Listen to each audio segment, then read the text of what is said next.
আসসালামু আলাইকুম। এটিএন বাংলার গ্রামগঞ্জের খবরে সবাইকে স্বাগত জানাচ্ছি। আমি নাইম ফাথু মুবিন। শুরুতে বিআরবি কেবলস সংবাদ শিরোনাম। কাল থেকে সারা দেশে করোনার টিকা দেয়া শুরু, 1000-এরও বেশি কেন্দ্র প্রস্তুত।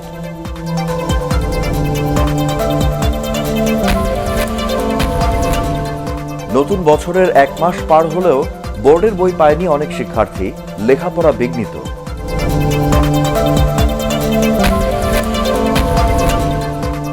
এইচএসসিতে অটোপাস নয়, বিশেষ পদ্ধতিতে মূল্যায়ন করা হয়েছে, জানালেন ঢাকা বিশ্ববিদ্যালয়ের উপাচার্য। এবং রংপুরে দেশের প্রথম হাইটেক ডেয়ারি ফার্ম, স্বয়ংক্রিয় মেশিনে দোয়ানো দুধ অনলাইনে যাচ্ছে বাজারে। শুনছিলেন বিআরবি কেবলস সংবাদ শিরোনাম। এবারে বিস্তারিত। সারা দেশে একযোগে কাল শুরু হচ্ছে করোনা টিকা দেয়া। এজন্য ঢাকার 2 সিটি কর্পোরেশনে 49টি কেন্দ্র করেছে স্বাস্থ্য অধিদপ্তর। এছাড়া থানা স্বাস্থ্য কমপ্লেক্স সহ সরকারি হাসপাতালগুলোতেও টিকা দেয়া হবে। সব মিলিয়ে 1000-এর বেশি কেন্দ্রে টিকা প্রয়োগের প্রস্তুতি নেওয়া হয়েছে। বিস্তারিত একরামুল হক সাইমের রিপোর্টে। করোনার টিকা দেওয়ার জন্য হাসপাতালগুলোতে তৈরি করা হয়েছে আলাদা বুথ।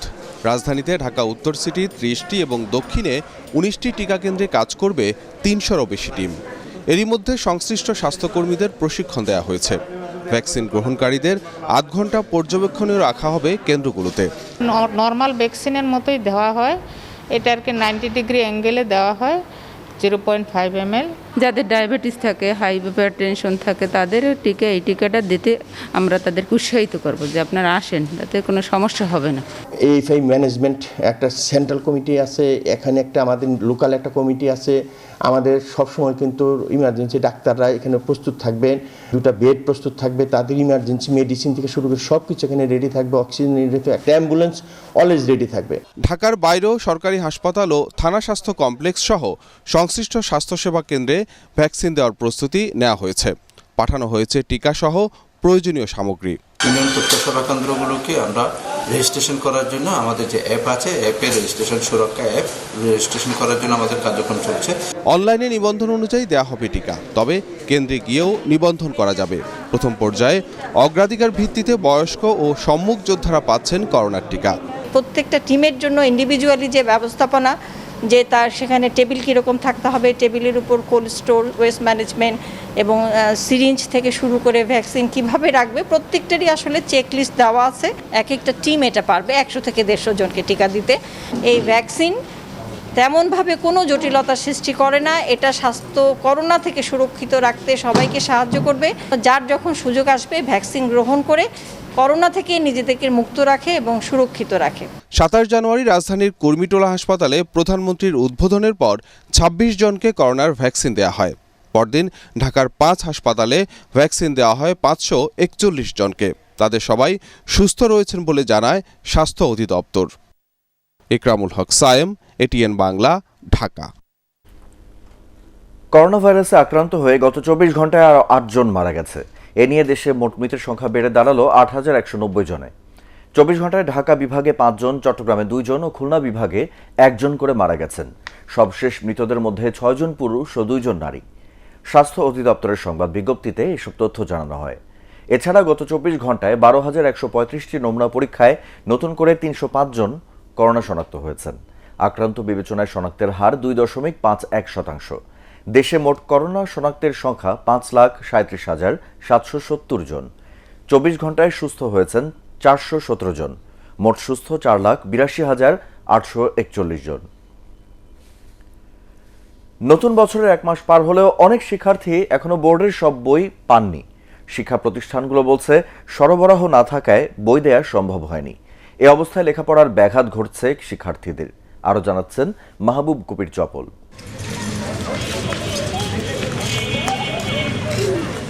নতুন বছরেও পুরাতন বই এসব শিক্ষার্থীর হাতে। মলাট উল্টিয়ে নতুন বইয়ের ঘ্রাণ নেয়ার সুযোগ হয়নি তাদের, তাই মন খারাপ। আমি এখনো নতুন বই পাই নাই, পুরান বই দিয়ে লেখাপড়া করতেছি। এমন আমি ফেল করেছি। কেন মনে হয়? এর কাছে বই দিয়ে নাই। 2010 সাল থেকে বছরের শুরুর দিন প্রথম থেকে নবম শ্রেণীর শিক্ষার্থীদের নতুন বই দিয়ে আসছে সরকার, কিন্তু এবার করোনা ভাইরাসের কারণে বাতিল করা হয় বই উৎসব। তবে 1 জানুয়ারি থেকেই শিক্ষার্থীদের নতুন বই দেওয়ার কার্যক্রম শুরু হয়। 12 দিনের মধ্যে প্রায় 4.25 কোটি শিক্ষার্থীকে 34 কোটি বই দেওয়ার কথা, কিন্তু 1 মাসের বেশি সময় পার হলেও ঢাকার অনেক স্কুলেই নতুন বই পায়নি শিক্ষার্থীরা। সংকট বেশি মাধ্যমিক স্তরে। আমাদের 14টা বই আমি 5টা পেয়েছি। আমরা ক্লাস 9C-তে বই পাইছি বাংলা সাহিত্য, গণিত, ইংলিশ ফার্স্ট পেপার আর ধর্ম। এখন তেমন আনন্দ হচ্ছে না, আগের বছর যতটা আনন্দ ছিল, কেননা নতুন বই পড়ার একটা উৎসাহ ছিল। করোনায় দীর্ঘদিন গৃহবন্দী শিক্ষার্থীরা এমনিতেই রয়েছে মানসিক চাপে।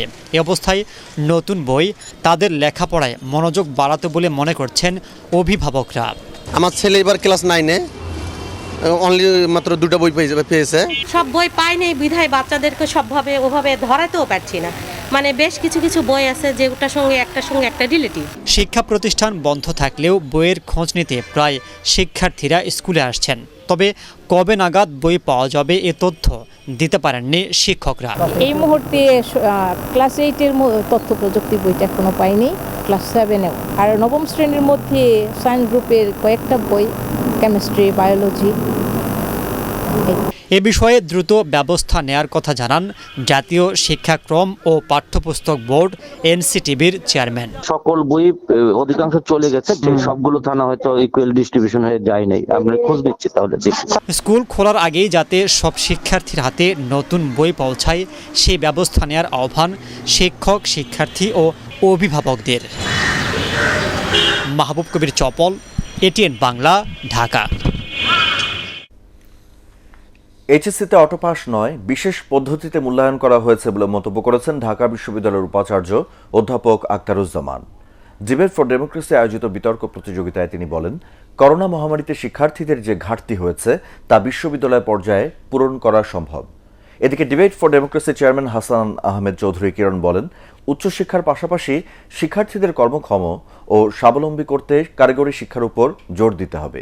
বিস্তারিত জানাচ্ছেন শফিকুল ইসলাম শামীম। করোনার কারণে এবার এইচএসসি ও সমমানের ফল প্রকাশে ভিন্ন পদ্ধতি অবলম্বন করতে হয়েছে। কেউ কেউ এ বিষয়ে প্রশ্ন তুললেও পরীক্ষার বিকল্প কি করা যেত তার কোনো পরামর্শ ছিল না। তবে বিশেষজ্ঞদের মতামতের ভিত্তিতে সরকার উত্তম পদ্ধতি বেছে নিয়েছে বলে মনে করেন শিক্ষাবিদরা। এমন প্রেক্ষাপটে এফডিসির এটিএন বাংলা স্টুডিওতে আয়োজন করা হলো এ বিষয়ের উপর ছায়া সংসদের। অনুষ্ঠানের প্রধান অতিথি ঢাকা বিশ্ববিদ্যালয়ের উপাচার্য অধ্যাপক ডক্টর আখতারুজ্জামান বলেন, শিক্ষার্থীদের হতাশার কিছু নেই। বিশ্ববিদ্যালয় পর্যায়ে বিশেষ ব্যবস্থাপনায় তাদের শিক্ষার ঘাটতি পূরণ করা হবে। পর্যায়ক্রমে সতর্কতার সাথে ধাপে ধাপে শিক্ষার্থীদের ক্লাস পরীক্ষা নেওয়া হবে বলেও জানান তিনি। এটি এই শিক্ষার্থীর অর্জিত ফল, সেটির ভিত্তিতেই মূল্যায়ন করা হলো।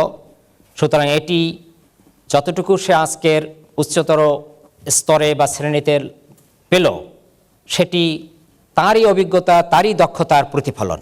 এ সময় ডিবেট ফর ডেমোক্রেসির চেয়ারম্যান হাসান আহমেদ চৌধুরী কিরণ বলেন, সনদের জন্য শুধু শিক্ষা গ্রহণ না করে শিক্ষার্থীদের কর্মমুখী শিক্ষার উপর জোর দিতে হবে। তিনি বলেন, উচ্চশিক্ষার জন্য সরকারি বেসরকারি বিশ্ববিদ্যালয়গুলোকে আসন বাড়ানোর পাশাপাশি শিক্ষার্থীদের খরচ কমানোর দিকে বিশেষ নজর দিতে হবে।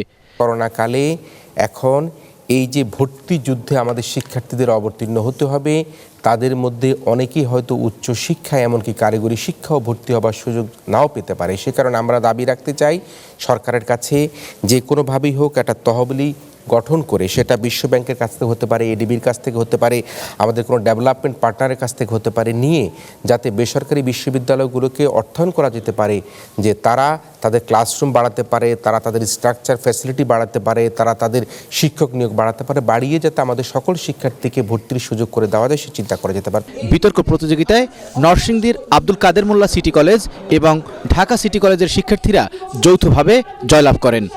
শফিকুল ইসলাম শামীম, এটিএন বাংলা, ঢাকা।